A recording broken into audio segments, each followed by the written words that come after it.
Doctor Baba Saheb Bhimrao Ambedkar जन्मभूमि स्मारक पर doctor Ambedkar memorial society के दो पक्षों में जमकर विवाद हो गया।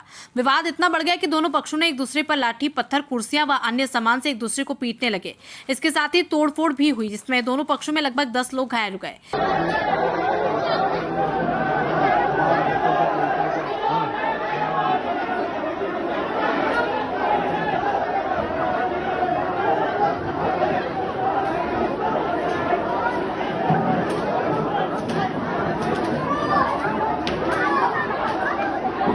मऊ पुलिस ने पहुंचकर मामला शांत करवाया। एसडीएम चरणजीत सिंह हुड्डा ने अंबेडकर मेमोरियल सोसाइटी के जो इस कार्यालय को लेकर विवाद हुआ उसे आगामी आदेश तक सील कर दिया। बता दें कि अंबेडकर जयंती के पहले से चल रहा ये विवाद अंबेडकर जन्मभूमि पर डॉक्टर अंबेडकर मेमोरियल सोसाइटी में पहले समिति में अध्यक्ष भंते सुमेध और बोधी और सचिव राजेश वानखेड़े, उपाध्यक्ष प्रकाश वानखेड़े व अन्य सदस्य थे।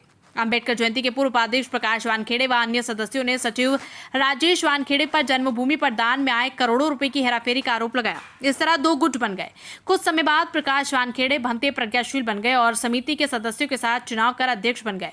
इस तरह दो अलग अलग समितियां बन गई। लंबे समय से दोनों समितियां अंबेडकर जन्मभूमि पर अपना अधिकार जता रही है। राजेश वानखेड़े पहले पक्ष और भंते प्रज्ञाशील प्रकाश वानखेड़े दूसरे पक्ष में वर्चस्व की लड़ाई लंबे समय से चली आ रही। रविवार को दूसरा पक्ष रैली के रूप में अंबेडकर जन्मभूमि स्मारक पर टिफिन पार्टी करने पहुंचा। इस दौरान पहले पक्ष के लोग कार्यालय में थे।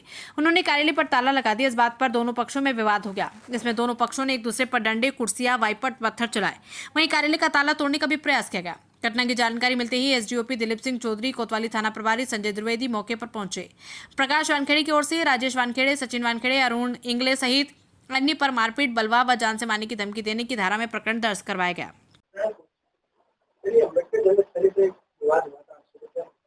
अंबेडकर जन्मस्थली में दो पक्षों के बीच में विवाद हुआ है, कहा सुनी हो गई थी और उसके बाद में दोनों की क्रॉस एफआईआर हुई है। प्रथम दृष्टया से भी ये प्रतीत हो रहा है। इसके अलावा उनके द्वारा अंबेडकर जन्मस्थली पर भी ज्ञापन दिया जाएगा। ज्ञापन लेने के बाद में क्या उनके बिंदु है उसके बाद में कुछ विस्तृत बता पाऊंगा। ज्ञापन देने वाले थे आपको, और लेकिन वो समय से पहले आ गए। ज्ञापन इनके द्वारा 2 बजे का ऐसा बताया गया था। तत्संबंध में हमारे द्वारा नायब तहसीलदार जो है राधा वल्लभ धाकड़ उनको अधिकृत कर दिया था और ये 1 बजे अचानक इनके बीच में विवाद हुआ है और विवाद की एफआईआर दोनों पक्षों के द्वारा कराई गई है। अब इनके द्वारा ज्ञापन दिया जाएगा, उसमें क्या बिंदु उठाए जाते हैं ज्ञापन के बाद पता चलेगा। 2023-2024 बाबा साहब अम्बेडकर जयंती में ये विवाद पूर्ण रूप से चालू है। आप लोगों की जानकारी में होगा, दो पक्षों में विवाद चल रहा है। इसको समझ इनके बायलॉज में एक चीज है, यदि दोनों पक्षों के बीच विवाद होता है तो रजिस्ट्रार फर्म एंड सोसाइटी का निर्णय ही अंतिम निर्णय माना जाएगा। सर संबंध में हमारे द्वारा प्रतिवेदन बनाकर मई जून में भेज दिया गया है। वहां से हाल फिलहाल कोई डिसीजन नहीं हुआ है। सर, दोनों पक्ष इकट्ठे होने की मांग क्या, दोनों पक्ष क्या चाहते हैं? अब ये तो ज्ञापन के बाद ही वहाँ पता चल पाएगा। फिलहाल तो थाने पर दोनों पक्षों ने यही मांग की है कि जो हमारी एफआईआर की जाए और पुलिस प्रशासन के द्वारा दोनों पक्षों की एफआईआर कर ली। इस संबंध में पुलिस प्रशासन जो है जिससे वही बता पाएंगे।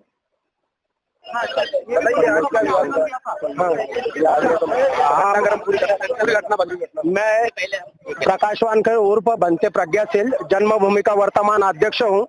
हम यहाँ आए थे शांतिपूर्वक एडीएम साहब को ज्ञापन देने जन्मभूमि के समस्या के संबंध में, लेकिन यहाँ पे राजेश वानखेड़े और उनके गुंडे द्वारा और उनके परिवार द्वारा पहले से लठ लेके बैठे हैं और उन्होंने बगीचे में भी पूरा पानी डाल के ये करे कि जहाँ पे अंबेडकर अनुयायी खड़े नहीं रहे और फर्शी के ऊपर भी उन्होंने पूरा पानी बिखरा दिया था कि जिसके अंबेडकर अनुयायी फिसल के ये करे।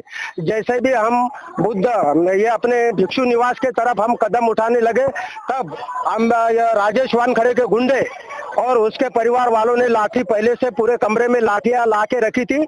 उस लाठियों से हमारे ऊपर हमला करा, महिलाओं के ऊपर हमला करा, महिलाओं को धक्का बुक्की दे रही, महिलाओं के सीनों पे हाथ लगाया, महिलाओं के सर पे पत्थर मारे और महिलाओं के साथ अभद्र व्यवहार करा, महिलाओं को गालियां दी और महिलाओं के साथ लूटपाट करा, मतलब उनको जमीन पे धकला दिया। मुझे भी जमीन पे धकला दिया, मेरे नाक पे मुंह पे पत्थर मारा है ना, मुझे नाक पे और मुंह पर पत्थर मारा और यहाँ पे बहुत सारे लोगों को मतलब हानि पहुंचाई है। उन्होंने तोड़ फोड़ करी है वहाँ पे कि हमें लोगों को बदनाम करने के लिए पहले से उन्होंने थाने में घेराव करना चाहते कि राजेश वानखड़े और उसके गुंडे उन्होंने जन्मभूमि जो जनता की धरोहर है वहाँ पे मैंने बोला अवैध कब्जा करके रखा है और वहाँ चंदा वसूली कर रहा है। उन्होंने अवैध गुंडे के इसके ऊपर एफआईआर दर्ज होना चाहिए। उसके गुंडे जिनके ऊपर पहले भी थाने में केस दर्ज है उनके वाले भाई राजेश ये रवि वानखड़े, उसका भतीजा अविनाश वानखड़े और उसका वाला भाई रवि वानखड़े जो सरकारी कर्मचारी है वो बोलते हैं हमारे पास पावर है, पैसा है और कानून है, हमारा कोई बिगाड़ नहीं सकता। उनके पास इतनी शक्ति पैसा है कि वो इंदौर के मतलब आदि इंदौर को खरीद सकते हैं। और उसका मामा डॉक्टर अरुण इंगले उसके पास भी प्रकाश वानखेड़े के पक्ष की ओर से प्रकाश वानखेड़े, अरुण ज्योतिबाई, विनीताबाई सहित एक महिला घायल। वहीं प्राथमिक जानकारी में पहले पक्ष की ओर से संजय वानखेड़े, अविनाश वानखेड़े, उदय वानखेड़े, रवि वानखेड़े सहित अन्य घायल हैं। देर रात दूसरे पक्ष की एफआईआर दर्ज करने की कार्रवाई चलती रही। इसी बीच एसडीएम चरणजीत सिंह हुड्डा ने आगामी आदेश तक कार्यालय को सील कर दिया। महू से सुनील काले की रिपोर्ट।